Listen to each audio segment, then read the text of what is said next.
My fellow Papua New Guineans, let us speak the truth with no fear. For too long, Australia has stood in our shadow, pretending to be our partner while in reality weakening our defense force, undermining our sovereignty, and planting division among our people. Let us never forget the tragedy of Bougainville. The blood of over 20,000 Bougainvilleans was spilled not only because of disputes over land and minerals, but because of foreign greed.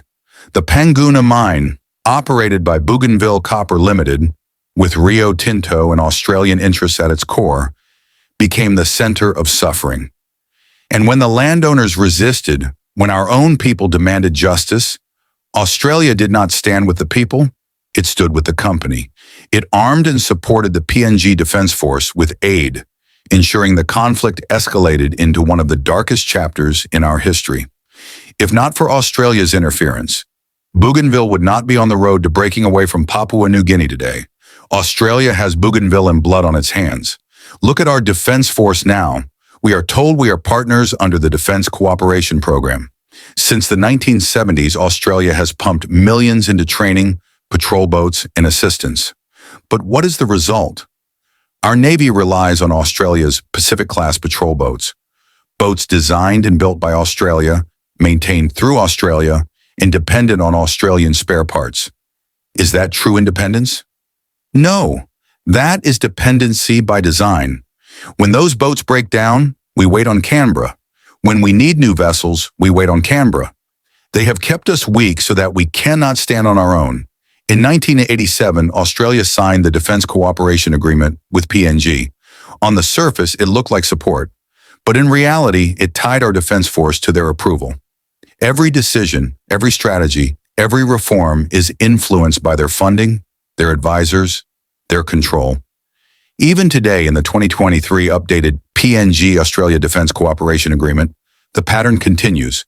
Capacity building that makes us dependent, promises of security that keep us under their wing. Why has Australia never given us the means to build our own modern defense force? Because a strong, independent PNG military threatens their dominance in the Pacific. Brothers and sisters, let us open our eyes.